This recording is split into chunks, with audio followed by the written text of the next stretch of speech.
Hello, everyone, and welcome to this audio podcast. This audio podcast is part of a Biome edition. This audio podcast as part of a Phantom Newscast. This audio podcast as part of a Lobostics Vortex, and this audio podcast as part of a Storm Lobostics production. So looking back at sort of a research poster presentation from 2017, and this time as part of this audio podcast edition, looking at our poster presentation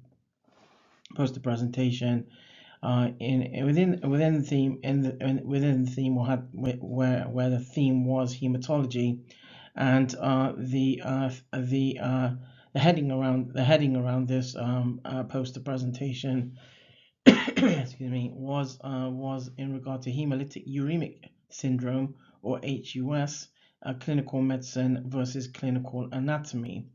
Now, before going into this poster presentation, hemolytic uremic syndrome has some similarities to Hennek's-Schloen purpura. Hennek's-Schloen purpura, however, is a hematological condition that affects pediatrics and young people, but where there has been incidences and prevalences amongst and within documented evidence and literature, it is where sort of young adolescents, where adolescents are and have been affected. In hemolytic uremic syndrome, which will be the poster presentation, will be part of the focus of this research poster presentation. This research poster presentation. HUS is more of a condition, or hematological condition, and condition that affects that can affect from neonate up to young up to sort of the teenage years, up to the teenage years. So this poster presentation was a collaborative effort between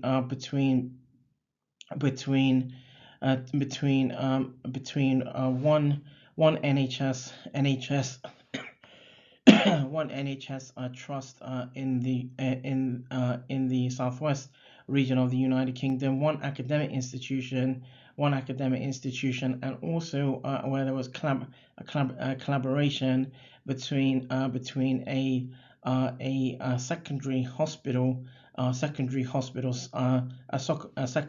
hospital, and where a collaborator was collaborating from a part of Europe, another part of Europe.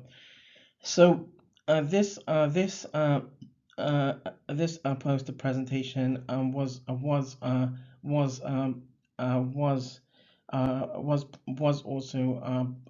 also sort of this poster presentation also formed a peer review and published works in around 2017. However, to give a kind of a sort of an overall from this research poster presentation, and where this research poster presentation was presented within the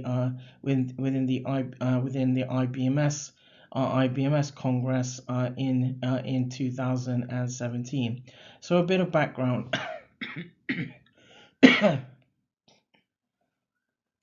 A bit of background. So hemolytic uremic syndrome, or HUS, occurs due to Shiga-like toxin activity through aberrant complement activation. HUS is typically classified into two primary types: Number one, HUS due to infections, often associated with diarrhea. So D positive HUS, Shiga toxin producing Escherichia coli HUS, with the rare exception of HUS. Excuse me, with the rare exception of HUS due to severe disseminated infection caused by Streptococcus, and two, where HUS is related to a complement such as HUS, which is such as HUS is also referred to, or has been referred to, as atypical HUS, where the symptomologies in around atypical are more only become more obvious as the condition is investigated through laboratory investigations, and so thus atypical meaning sort of almost unknown until investigated, and is not typically associated, and is not typically and is not sort of diarrhea, where diarrhea associated. So DHUS, or atypical, and is not diarrhea associated, where there is which is also referred to in where abbreviations are concerned, is referred to DHUS and AHUS. Clinical features now in around HUS sort of generally can include proteinuria, renal impairment, and history of E. coli. So Escherichia coli is in pediatrics, in pediatrics and the young, E. coli, or uncooked meat, where meat or uncooked meat can have blood remnant, which can cause the E. coli to affect sort of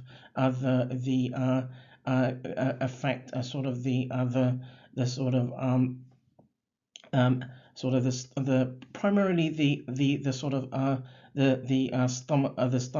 stomach region in pediatrics and young, in the young,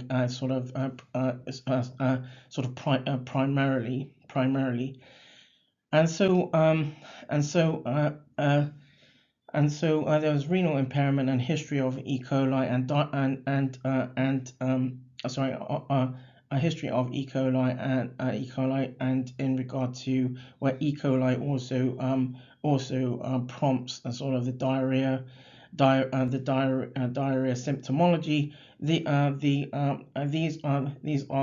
This is sort of the hallmark of typical hemolytic uremic syndrome, or HUS. At the same time, in amongst the literature,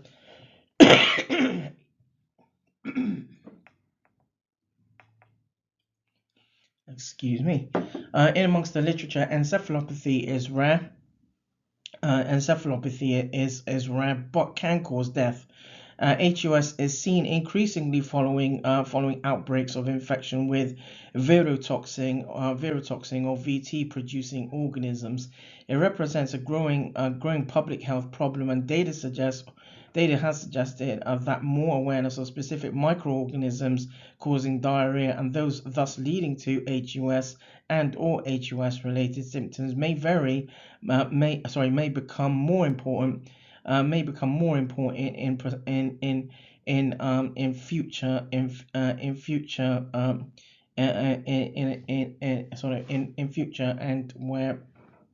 and wherein aspects of health promotion and public health is concerned. E. coli 0157H7 is perhaps the most commonly notified virotoxin producing organism in the United Kingdom and in parts of Europe. clinical manifestations may vary from excuse me, may vary from asymptomatic infection to bloody diarrhea, hemorrhagic colitis, and HUS. Virotoxin enterococcal or VTEC VTEC associated HUS was or has been seen in up to 20% of recipients or patients in outbreaks, mainly affecting pediatrics and children. In the poster presentation, there is sort of an outline, an overview in regard to the defining classifications of hemolytic uremic syndrome or HUS. HUS, so some of the typical main morphological features include peripheral blood smear, where peripheral blood smear depicts striking red cell fragmentation. The findings of microangiopathic hemolytic anemia. HUS, at least from a hematological perspective, falls under hematological conditions that are associated or linked with hemolytic anemias. And there's deformed, irregular, or helmet-shaped red blood cells, or where these helmet-shaped red blood cells are referred as schistocytes. And listen, just to inform that schistocytes under microscopy is concerned, schistocytes are sort of where the red cells where typically under microscope or where morphology is concerned, the red cells, rather than being sort of the typical oval shaped with a concave center or centric point, the red cells where there's helmet shaped red blood cells are referred to schistocytes, or where schistocytes are sort of where there's fragmented red cells, and the red cells themselves have a sort of almost a sort of a sort of a grayish tinge to it, to an extent which actually show that that recipients or patients will have sort of low hemoglobin or anemic, the anemic sort of basis in anemic anemic symptomology. And the schistocytes also actually have a sort of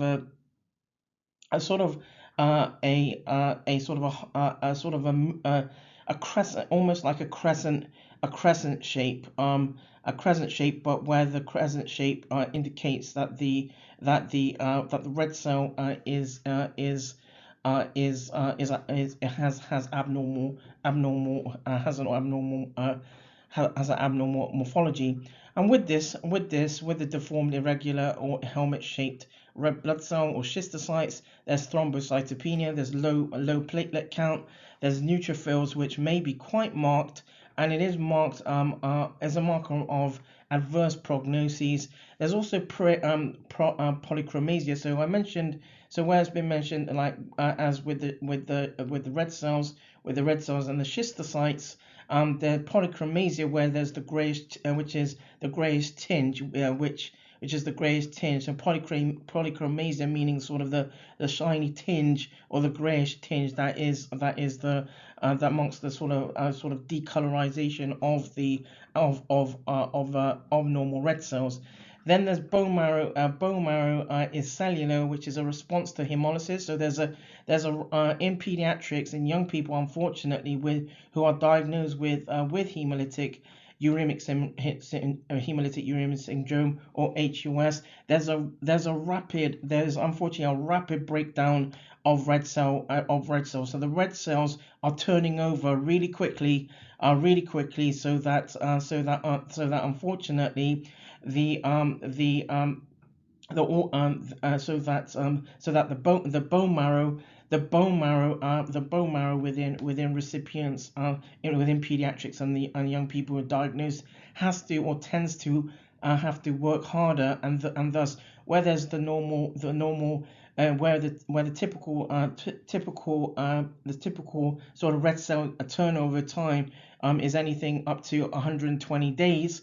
The turnover for red cells, or where bone marrow where bone marrow is cellular in HUS recipients, the red cell the red cell turnover is quicker, so less than 120 days.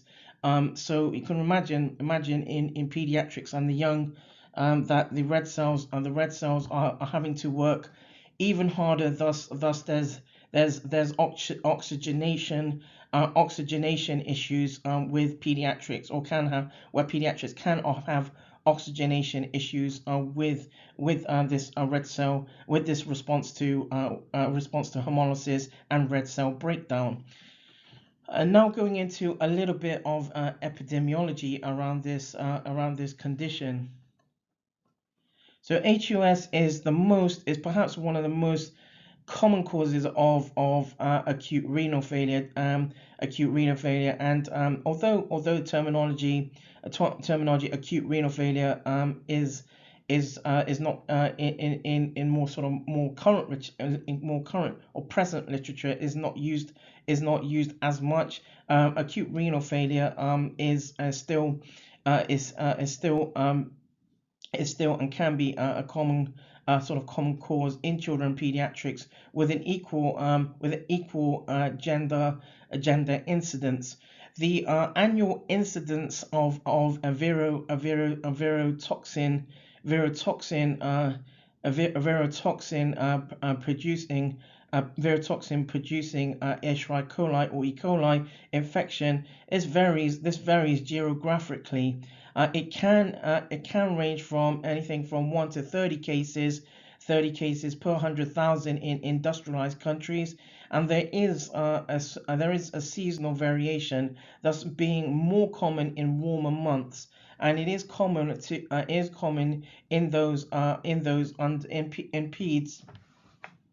peds and young people who are aged under 6 years, under 6 years or 5 years of age. So between in some works between 1st of January and 31st of December in a typical month in the United Kingdom. In a typical month in the United Kingdom, evidence had informed a total of 3,717 cases were reported with evidence of Shiga toxin producing E. coli infection, and the crude incidence of STEC of Shiga toxin producing E. coli or STEC STEC infection was from 1.80 per 100,000 person years, and so the incidence was highest in children or pediatrics and children or young people aged 1 through 4 years, 1 through 4 years of age, and where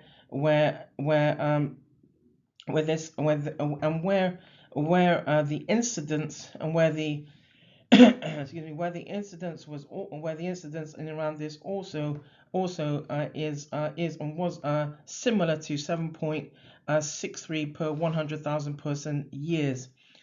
Now going into a little bit around in regard to some of the defining features. What had been mentioned before, listeners, was some of the main morphological hematological features that are features of hemolytic uremic syndrome that are seen by hematologists and specialists under microscopy. However, the defining features include renal involvement, evidence of blood clotting issues, so coagulopathy, intravascular coagulation within the kidney or renal, within renal pathophysiology. There's antipathy, where there's marked fragmentation of red cells.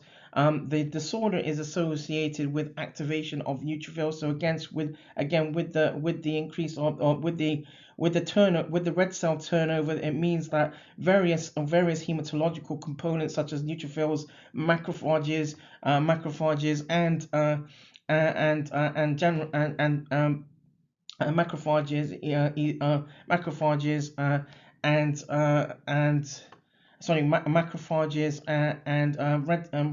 red cells, and other hematological components,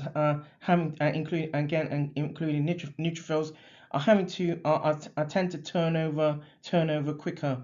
So typical HUS secondary is typical HUS is also secondary. It has been identified as secondary to gastrointestinal infection with virotoxin producing E. coli 0157H7, and where less often Shigella as an infection, or a specific infection is less often identified. Complement activation used to attack is used to attack foreign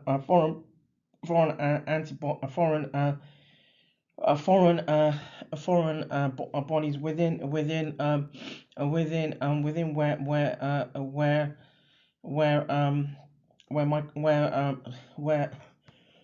excuse me, where microorganisms are concerned. A complement system highly regulated to prevent or preclude it from damaging healthy tissues or organs. There's platelet activation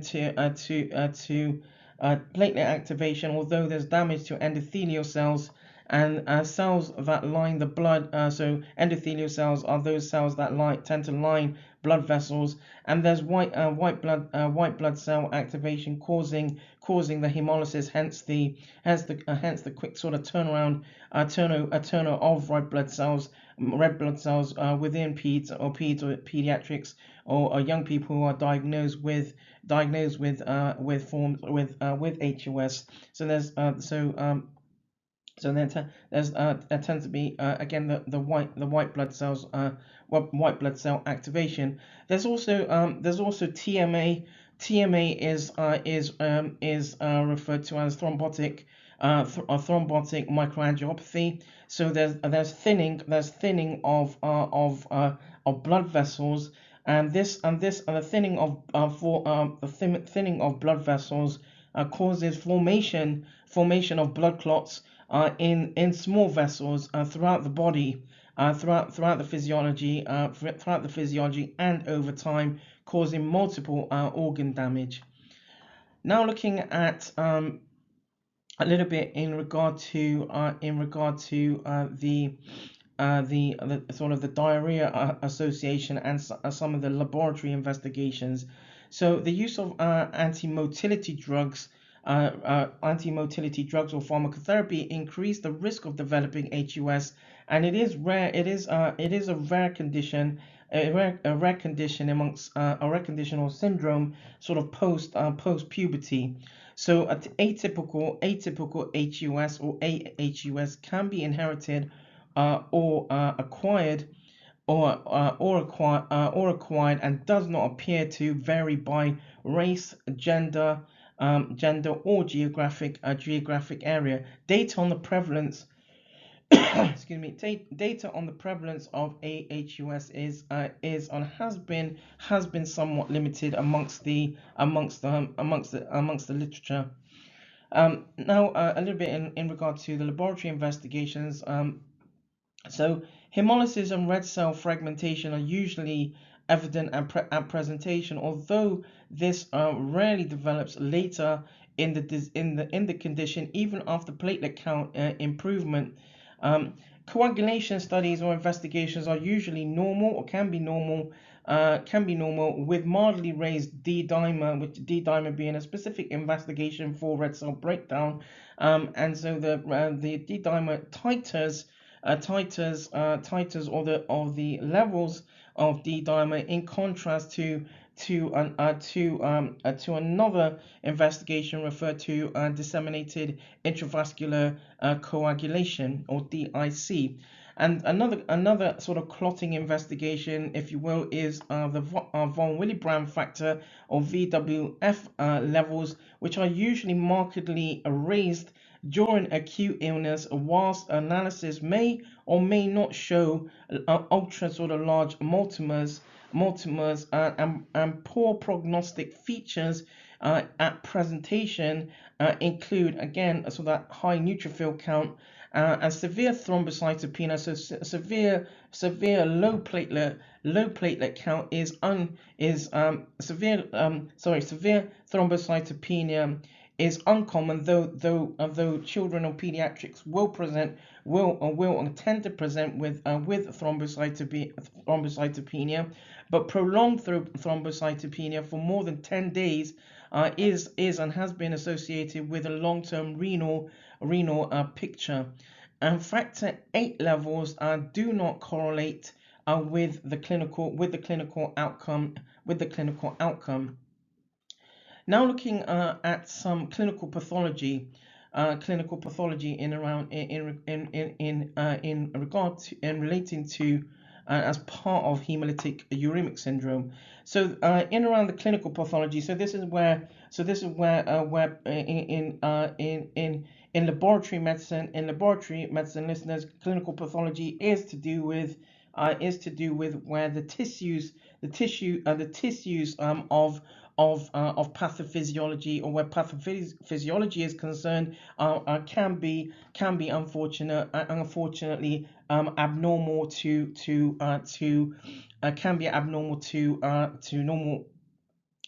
normal pathophysiology. So the afferent arterioles, so those arterioles that lead into the kidneys, that lead into kidneys, and that lead into the kidneys. The afferent arterioles and glomeruli show inflammation. There's ischemic necrosis, so there's sort of cell death. There's cell death in the renal cortex. So where renal cortex is concerned, or where the renal cortex is concerned, is sort of almost houses the renal cortex in context of in context of renal pathophysiology. Renal cortex aligns to sort of houses the the nephrons and glomeruli, and may occur from, and where there's cell death or ischemic necrosis, this can occur from intravascular coagulation. So blood clots, what happen with is if blood clot formation happens or takes place, and this blood clotting, we refer to as intravascular coagulation, sort of damages the renal cortex in various ways. And then there's glomerular thrombosis and sclerosis. There's hypercellularity. There's a sclerotic tuft. So in part of the renal pathophysiology, there's a glomerular there's part of the glomeruli anatomy. There's the glomerular tuft. There's a glomerular tuft, and around that glomerular tuft, or part of that glomerular tuft, has been identified as being sclerotic. So again, there's cell necrosis, and then there's fibrinous necrosis in places and some tubular interstitial compartments, which show atrophic changes with infiltration and inflammatory cells. There's also endocapillary swelling.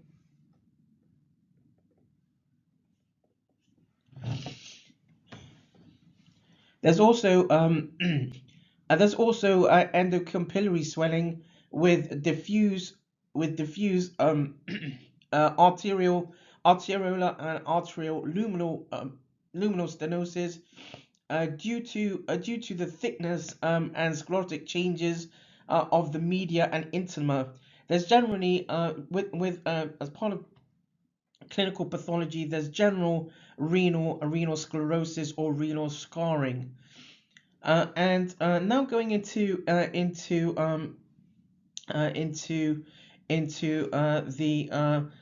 some research perspectives. This poster presentation from 2017 had a collaboration where there was a link, sort of looking at clinical medicine versus clinical anatomy. So some research perspectives as part of this poster presentation. So hemoglobin is the most direct sort of indicator of the clinical severity in hemolytic diseases generally. Its level may be close to normal values in mild forms of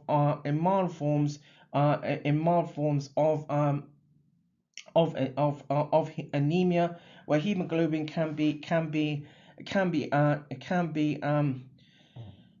greater than 10 grams per deciliter, though the units sort of vary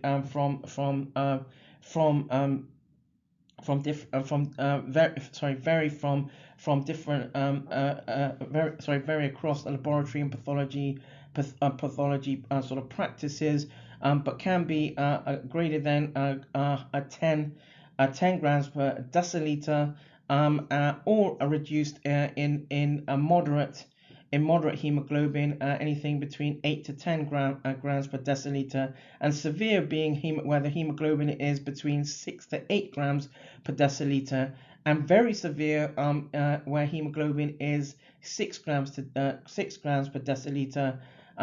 In differential diagnoses, an acute onset is more frequently observed in red blood cell enzymopathies involving pentose phosphate, a pentose phosphate shunt. So, for example, where glucose 6 phosphate dehydrogenase or G6, where there's a G6 PD deficit, and in autoimmune hemolytic forms involving complement activation, and complement activation, and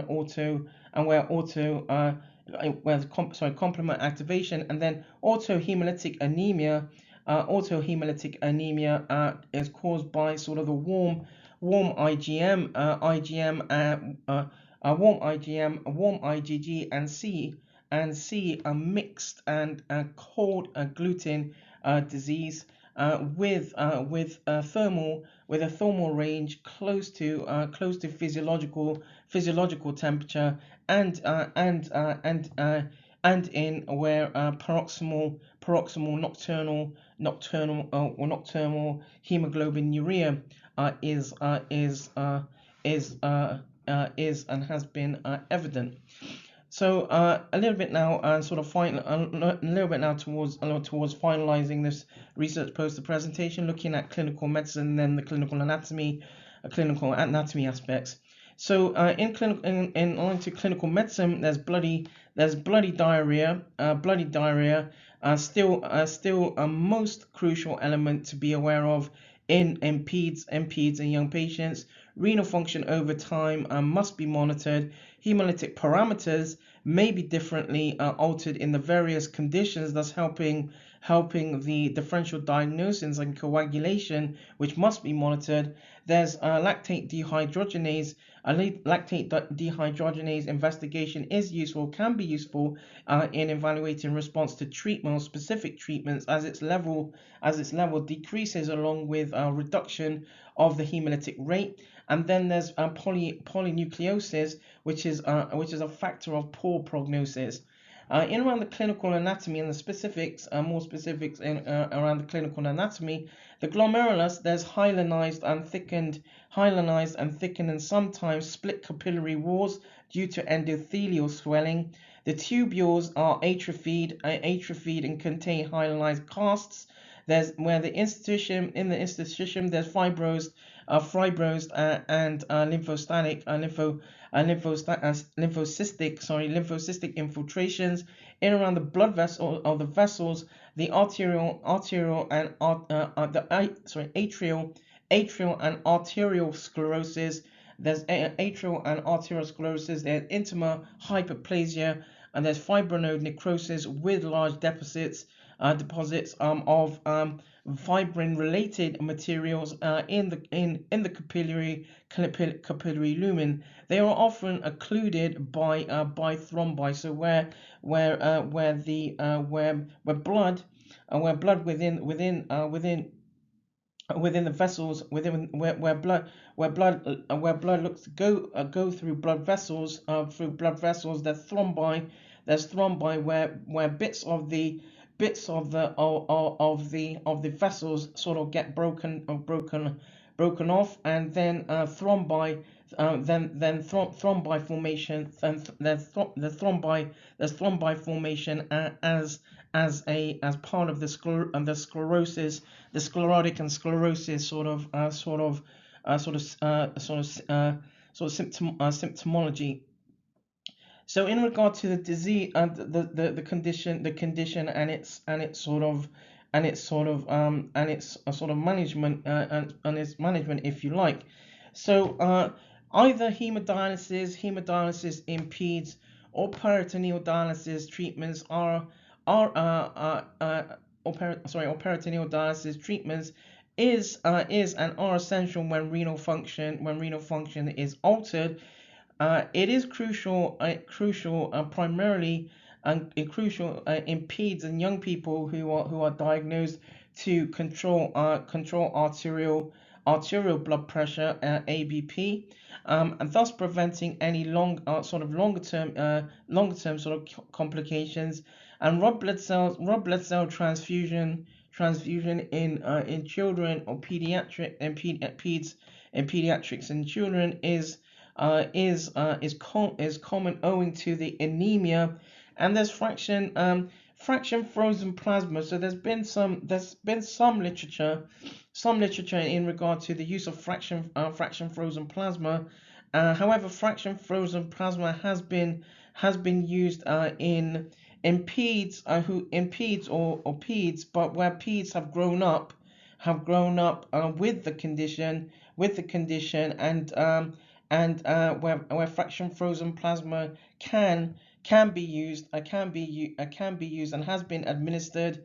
It has been administered in such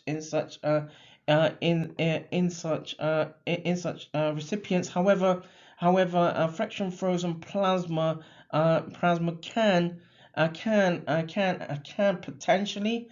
potentially also potentially, unfortunately, sort of worsen the sort of coagulation or coagulopathy aspects of the symptoms in as part of the HUS or hemolytic syndrome, sort of more sort of generally. So that draws this audio podcast to a close. This audio podcast will have some references, literature that align to this audio podcast, where listeners are more than welcome to check out the literature, and obviously the in around the literature there will be some more updated literature. So feel free to use the literature in amongst this audio podcast to identify sort of more recent works, if you will. However, the literature will be on social, will be aligned to this audio podcast for listeners to